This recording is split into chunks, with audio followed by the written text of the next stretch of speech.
Sinadya po ni Ma'am Venus ang aksidente niya. How dare you?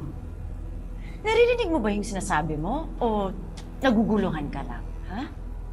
Mabilis, baka nga nagugulahan lang to si Aris. Ito kasi mabilis na nakapagsak na, di ba? Aris. Kuya Sputnik, nauna po ko sa inyo. Kaya nakita kong ginawa ni Ma'am Venus.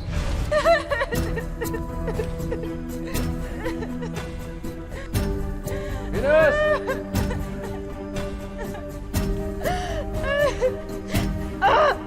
Wisit!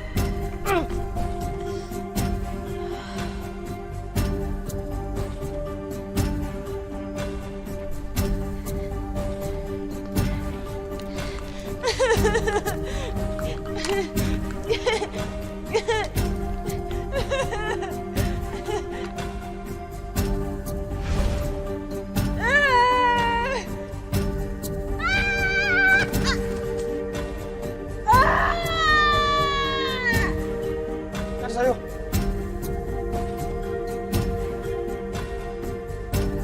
Mabilis! Mabilis! Mabilis!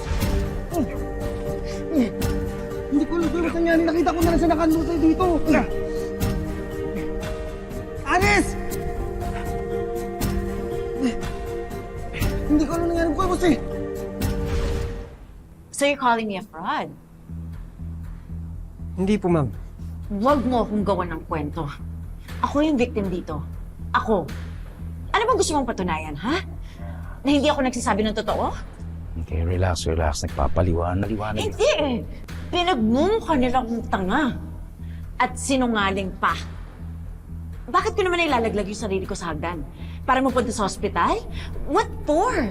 Tell me! Ate, tama na. Ka pa.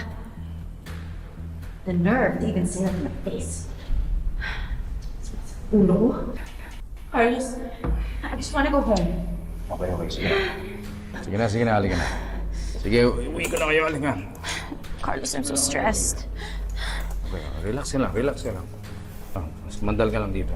Carlos, Mandal ka lang dito, relax ka lang, ha? thank you. Sige.